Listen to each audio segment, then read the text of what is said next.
आपण साजरा करत असलेल्या या कार्यक्रमामध्ये उपस्थित आपल्या सगळ्यांचे लाडके आणि नेहमी मी निवडून आल्यापासून तर प्रत्येक माणिकपूरमध्ये जो जो कार्यक्रम झालाय त्या कार्यक्रमामध्ये आम्ही व्यासपीठ शेअर केलंय असे आमचे सगळ्यांचे लाडके फादर आशिष,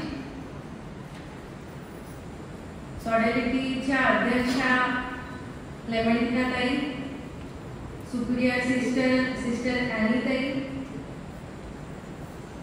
वसईतल्या सुप्रसिद्ध लेखिका आणि आमच्या मार्गदर्शिका सिसिलिया ताई, आपल्याला मार्गदर्शन करण्यासाठी आणि आपल्याबरोबर त्यांचे विचार हे शेअर करण्यासाठी आलेल्या ॲडव्होकेट अमृता ताई आणि त्यांच्या सोबत आलेल्या प्रेमा ताई, मी लहानपणापासून जिला ओळखते, जिचं काम मी पाहिलेलं आहे अशी नॅटी ताई आणि आजच्या सत्कारमूर्ती अलकाताई, मनीषा आणि तनिषा, आणि हा कार्यक्रम ज्यांच्या संकल्पनेतून झाला आणि त्यांनी इतक्या सुंदर कार्यक्रमाचं आयोजन केलं असे मॅथ्यू भाऊ. मला खरंच मॅथ्यू दादा तुमचं कौतुक करायचं आहे की तुम्ही जेव्हा सांगत होता की काही आपल्याला असा कार्यक्रम करायचा आहे तेव्हा कार्यक्रमाचं स्वरूप हे इतकं सुंदर असेल असं मीही कल्पना केली नव्हती. त्यामुळे इतका सुंदर कार्यक्रम तुम्ही नियोजित केला आणि त्याबद्दल मला सगळ्यांबरोबर संवाद साधण्याची जी संधी दिली त्यासाठी तुमचे मनापासून धन्यवाद. तुम्हाला खरंच सांगायचं तर म्हणजे आता काय आपण वेगळ्या नाही आहोत, मीही तुमच्याच कुटुंबातली आहे. मी गेल्या 2 दिवसांपासून हॉस्पिटलमध्ये ॲडमिट आहे. कालच मला संध्याकाळी डिस्चार्ज मिळाला. डिस्चार्ज घेता घेता येत होती, पुण्याला माझे डॉक्टर असतात त्यामुळे पुण्याला मी ॲडमिट होती 2 दिवस. पुण्याहून येता येता मी ठाण्यापर्यंत पोहोचली आणि मला फोन आला की बाबांची तब्येत खराब झाली आहे, त्यांचं BP 200च्या वरती झालंय, BP खाली येत नाहीये, त्यामुळे त्यांना अर्जंट ॲडमिट करावं लागतंय. आणि काल मी तिथूनच मी डिस्चार्ज होता होता बाबांना घेऊन ज्युपिटर हॉस्पिटलमध्ये गेली आणि आता येताना त्यांना डिस्चार्ज करून परत घरी आणत होती. त्यामुळे मला या कार्यक्रमाला यायला उशीर झाला. त्यामुळे सगळ्यात आधी मी दिलगिरी व्यक्त करते की मला येण्यास उशीर झाला. कार्यक्रम सुरू केला होता पण मी वेळेत पोहोचू शकली नाही, कारण मला आईबाबांनी एक गोष्ट शिकवली आहे आणि आमदार झाल्यानंतर तर विशेषतः बाबा नेहमी काम ओढून ओढून बोलत असतात की वेळ दिलीस तर तिथे वेळेत पोहोचत जा, कारण तुझ्या वेळेप्रमाणे इतरांचीही वेळ तितकीच महत्वाची असते. प्रत्येकाचं काम सुद्धा तुझ्या कामा इतकंच महत्वाचं आहे, त्याच्यामुळे माझंच काम महत्वाचं असं समजून आपण चालवायचं नाही, तर सगळ्यांचा वेळही महत्वाचा असतो. म्हणून मी तुमची सगळ्यांची माफी मागितली. आणि आज बोलण्यासारखं खूप आहे, कारण विषय महिलांच्या संदर्भात आहे आणि महिलांबद्दल जितकं बोलावं तितकं कमीच असतं. किती महिलांचे पैलू आहेत, आपण एका पैलूबद्दल जरी बोलायला गेलं तरी आपल्याकडे दिवस कमी पडतील, इतकं आपण महिलांबद्दल बोलू शकतो. पण आजच्या दिवशी मला तुम्हाला सगळ्यांना एक 4 ओळी समर्पित करायच्या आहेत. त्या मी विजयपद कविता आहे हरिवंशराय बच्चन यांची, त्या कवितेतून प्रेरणा घेऊन मी त्या ओळी लिहिलेल्या आहेत. कॉपी केलेल्या नाही आहेत, प्रेरणा घेऊन मी केलेल्या आहेत. 3-4 वर्षापूर्वी महिला दिनाच्या दिवशी मला या ओळी सुचल्या होत्या, पण आज तुमच्या सगळ्यांच्या समोर मला ती संधी मिळते वाचण्याची. तू ना थमेगी कभी, तू ना रुकेगी कभी, तू ना थमेगी कभी, तू ना रुकेगी कभी, तू ना डरेगी कभी, तू ना मिटेगी कभी, तू है नारी शक्ति जननी इस पृथ्वी की. सिसिलिया ताईंनी जे सांगितलं आपल्याला की नारी शक्तीची किती रूप आहे, एक महिला काय काय करते, तुम्ही तिला काय दिल्यावर ती तुम्हाला काय देते. सिसिलिया ताई, मला असे तुमचं ऐकता ऐकता मला असं वाटलं की आपल्याला दिल्यावर आपण काहीतरी देण्याकरता आपणच देणारे आहोत. आपण महिलांनीच हे विश्व निर्माण केले. महिला नसत्या तर हे विश्व असतं का? आणि त्या महिला सगळ्यात महत्त्वाचा जर एखाद्या महिलेचा पैलू असेल तर तो आईपणाचा, मातृत्वाचा. ती जेव्हा आई बनते, ती जननी होते, तेव्हा ती फक्त एका बाळाची आई होत नाही, ती एका समाजाची आई होते. ते एक बाळ ती समाजाला देत असते, त्याची जडणघडणीवरनं समाज आपला बनत असतो.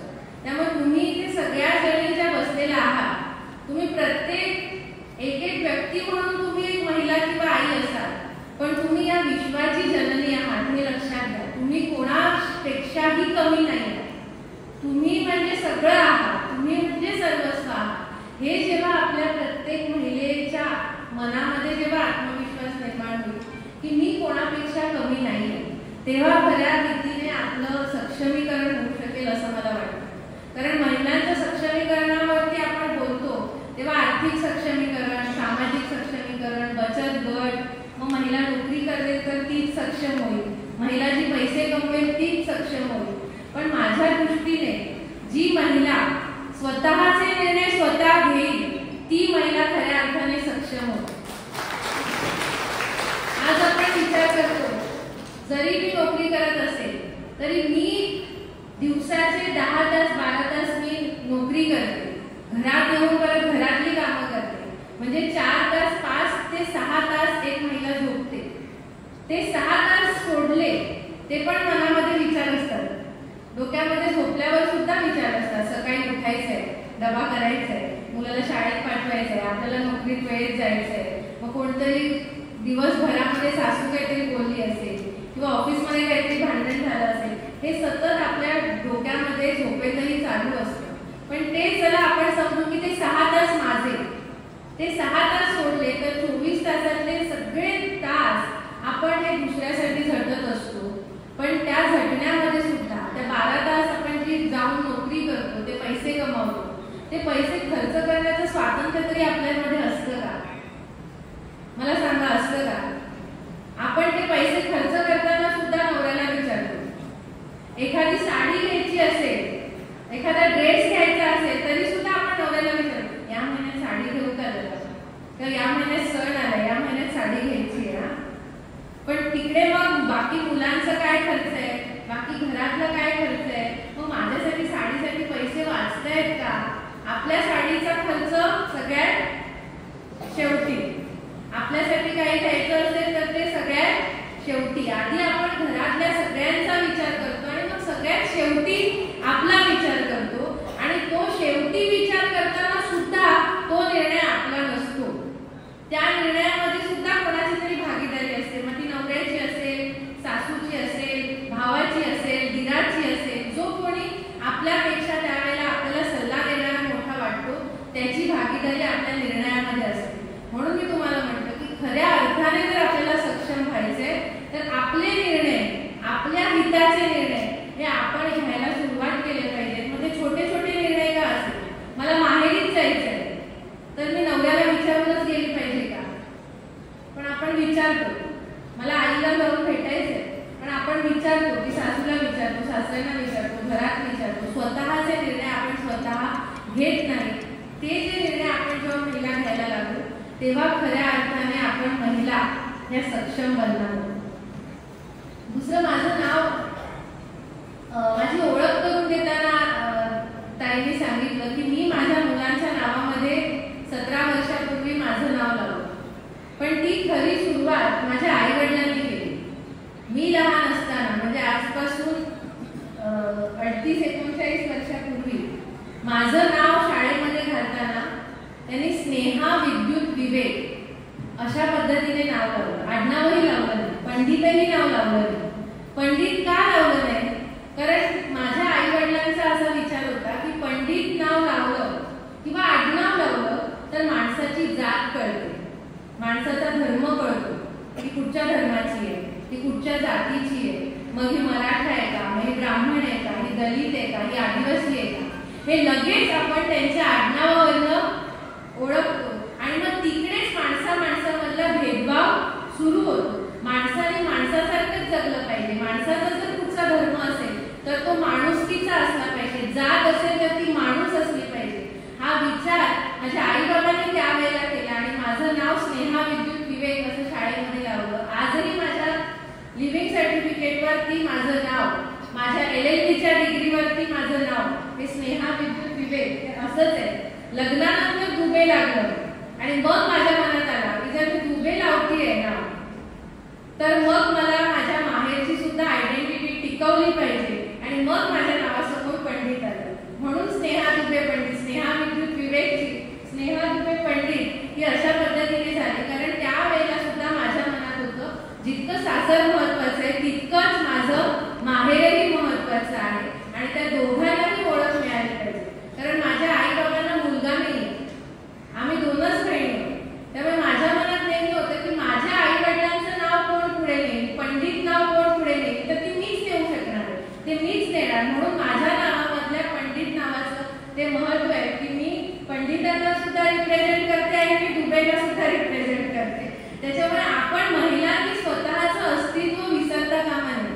आपण कुठेही गेलो तरी आपण कोण आहोत, आपण कुठे जन्म घेतलाय, आपण कशासाठी जन्म घेतलाय हे आपण सगळ्यांनी लक्षात ठेवायला पाहिजे. आणि ज्या वेळेला हाच विचार घेऊन मी विचार केला की आता माझ्या मुलांच्या नावामध्ये सुद्धा माझं नाव लागलं पाहिजे, तेव्हा तुम्हाला सगळ्यांना आश्चर्य वाटले की मला सांगण्यात आलं की तुमचं नाव लावायचं असेल तर तुम्हाला ऍफिडेव्हिट करावं लागेल. एका आईला सांगण्यात आलं की आईचं नाव तिच्या मुलाच्या नावामध्ये लावण्यासाठी ऍफिडेव्हिट करायला द्यावं लागेल की ही माझी मुलं आहेत, मी यांना जन्म दिलाय आणि यांच्या नावामध्ये माझं नाव लावा. मला त्यावेळेला ऍफिडेव्हिट करावं लागलं, ते मी केलं. पण त्याच दिवशी आजपासून 15 वर्षांपूर्वी मी प्रण केला की ही लढाई मी लढू शकते. माझ्या नावामध्ये माझ्या मुलाच्या नावामध्ये माझं नाव येण्यासाठी मी लढू शकते. पण एक सामान्य स्त्री लढू शकणार आहे का? तिच्या घरातल्याच बाब संपत नाही, ती कुठे जाणार आहे लढायला की माझ्या मुलांच्या नावामध्ये नाव लावा.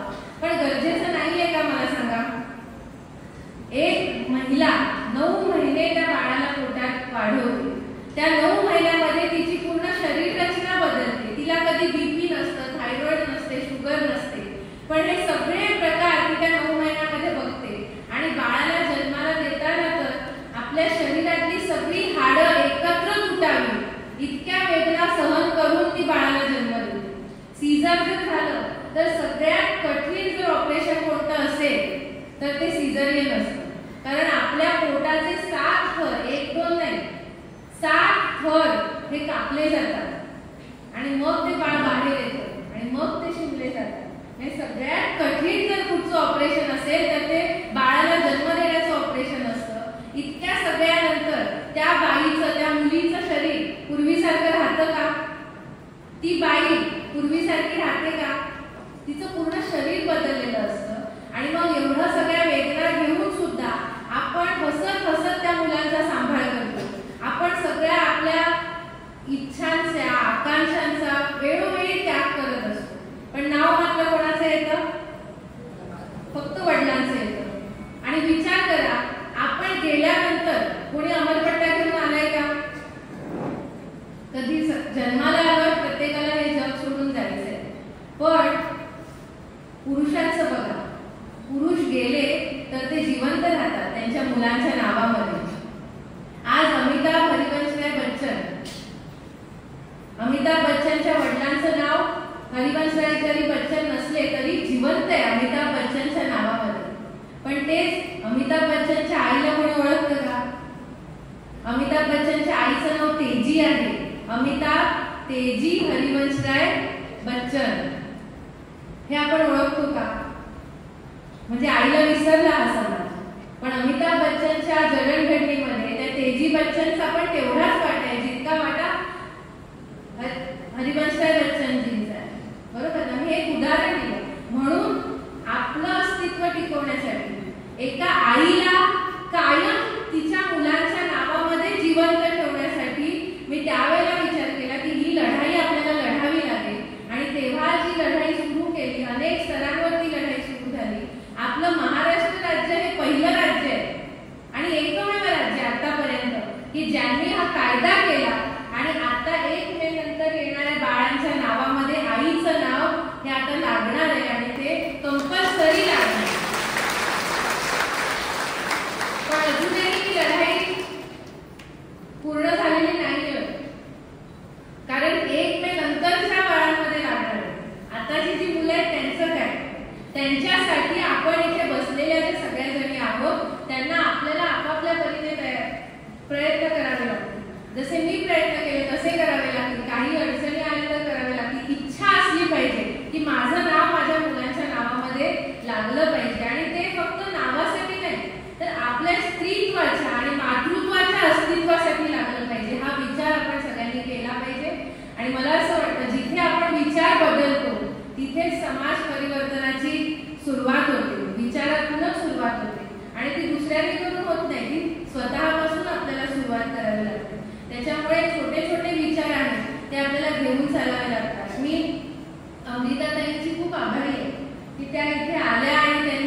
वंचित कम्युनिटी कोणती असेल तर ती त्यांची आहे. आपल्याला तरी आपण महिला म्हणून सगळ्यात असं वाटतो की आपण शोषित आहोत, आपण वंचित आहोत.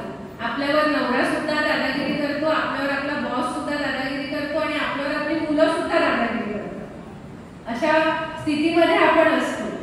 पण आपल्या वेदना जितक्या आहेत, आपले प्रश्न जितके आहेत, त्यापेक्षाही जास्त वेदना, त्यापेक्षाही जास्त प्रश्न हे मला असं वाटतं अमृताताई ज्या कम्युनिटीतनं बिलॉंग करतात हे तृतीयपंथी समाजाचे प्रश्न अनेक आहेत आणि आपल्याला ते समजून घेतले पाहिजे. आपण फक्त म्हणतो संविधानाने अधिकार दिलाय की समानतेचा अधिकार, त्यामध्ये लिंग भेद नाही, भाषा भेद नाही. पण आता आपण म्हटलं तसं लिंगभेद होतो, आई वडिलांमध्येच भेदाभेद करतो आपण. तो समानतेचा अधिकार जसा आपल्याला मिळालेला आहे तसाच आपल्याला तृतीयपंथी किंवा आता आपल्याला अधिकार मिळाले मेल, फिमेल आणि अदर्स असं लिहिलं आलंय. पण जिथे आपण अदर्स बघू तिथे सुद्धा आपल्या सगळ्यांच्या भुवया उंचावल्या जातात की नाही. ते स्वाभाविक आहे, साहजिक होतं. पण आपल्याला आपली मानसिकता हळूहळू बदलावी लागेल. आपल्याला ही स्वतःला सवय करून घ्यावी लागेल की जर आपल्याला सिग्नलवरती तृतीयपंथीयांची संख्या कमी करायची असेल तर आपल्याला आपल्या बाजूला बसलेल्या अमृताताईंची संख्या वाढवावी लागणार आणि ही सुरुवात आपल्याला आपल्यापासून करावी लागेल. आपल्या प्रत्येक ऑफिसमध्ये, मग ते सरकारी ऑफिस असू दे, प्रायव्हेट ऑफिस असू दे, तिथे आपल्याला शिकलेले तृतीयपंथी जे आहेत त्यांना आपल्याला संधी द्यावी लागणार आहे. त्यांना आपल्यातलं समजून संधी द्यावी लागणार आहे. जर ती संधी आपण सगळ्यांनी मिळून समाज म्हणून जर दिली नाही तर त्यांच्याकडे काही पर्याय भासतो का? आपणच त्यांना त्या दरीमध्ये ढकलतो. म्हणून समाज म्हणून आपल्या सगळ्यांचं कर्तव्य आहे की ते सुद्धा आपल्याच समाजाचे भाग आहेत.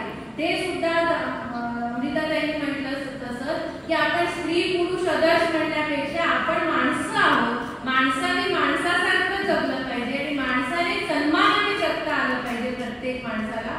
म्हणून आपल्या प्रत्येकाला काय करता येईल, आपल्या प्रत्येकीला काय करता येईल हा विचार जर आपण प्रत्येकीने केला आपल्यामध्ये तर मला असं वाटतं की आपण चांगला समाज घडवू शकतो.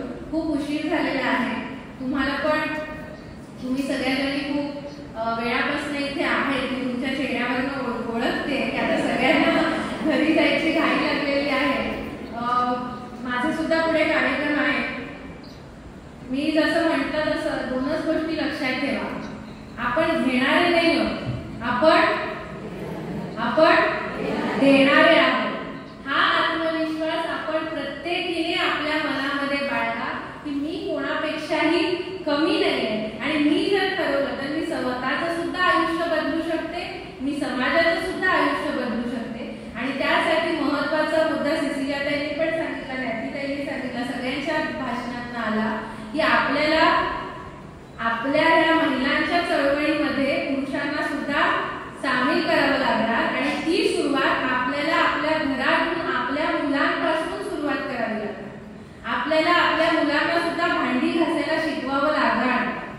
आपल्याला आपल्या मुलांना सुद्धा डाळ भाताचा कुकर लावायला शिकवावं लागणार. कारण पुढची येणारी पिढी ही नोकरी करणारी असणार आहे. तिला हे आपल्याला सांगावं लागणार आपल्या मुलाला की तुझी बायको जर नोकरी करत असेल तर तुला सुद्धा घरातली कामं तिच्या बरोबर वाटून करायला पाहिजे आणि ती सासू म्हणून तुम्ही करून घेतली पाहिजे. तुमच्या मुलाकडे आई म्हणून करून घेतली पाहिजे. कारण ती येणारी सून सुद्धा तुमचीच मुलगी म्हणून येणार. त्यामुळे प्रत्येक सासू जेव्हा आई होईल आणि आई म्हणून मुलाला सुद्धा 4 कामं घरातले शिकवेल, मुलाला शिकवेल की तू तुझ्या बायकोशी सन्मानाने वाग, सन्मानाने तिच्याशी बोल, कधीही शिवी देऊ नकोस, तिच्यावर आवाज चढवून बोलू नकोस. ही जेव्हा ताकीद एका आईकडनं मुलाला जाते तेव्हा तो मुलगा सुद्धा बरोबर वाटेला येतो. त्यामुळे चांगली पिढी जर घडवायची असेल, चांगली मुलं घडवायची असेल आणि समानतेच्या धर्तीवरती आपल्याला आपला समाज घडवायचा असेल तर प्रत्येक ज्यांना मुलगे आहेत त्यांची जबाबदारी जास्त आहे. आज मलाही 2 मुलगे आहेत पण त्या दोन्ही मुलांना मी सगळी कामं घरातली शिकवते. कोविडच्या वेळामध्ये त्या दोघांनी भांडी घासण्यापासून जेवण करण्यापर्यंत कचरा लादी करण्यापासून सगळी मदत मला केली होती आणि त्याचमध्ये ट्रेनिंग पिरियड पण झालं.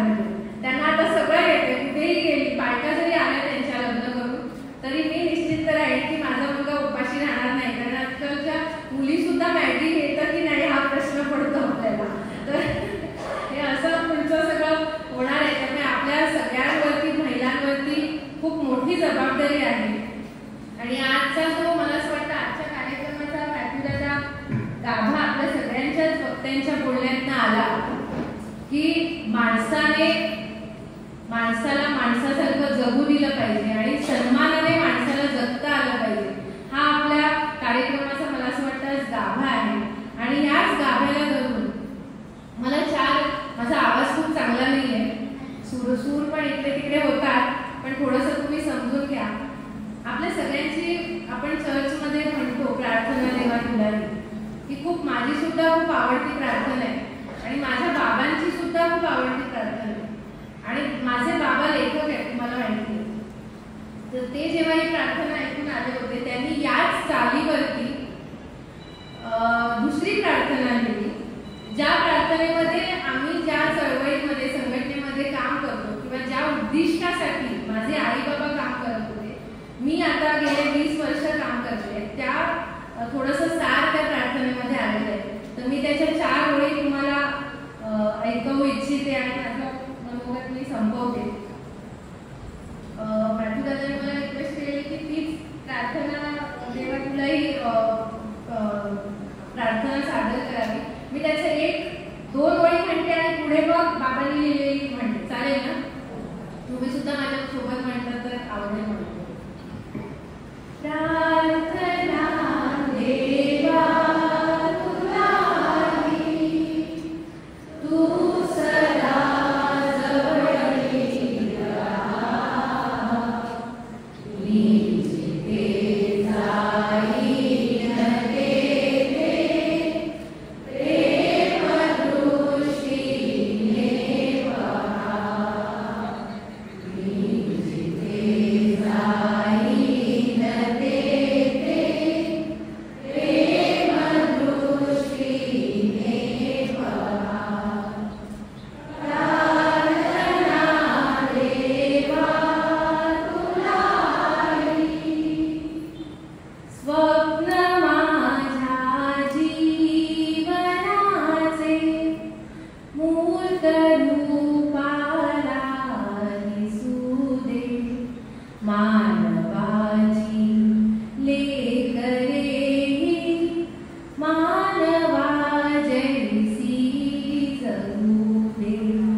सेवा करण्याची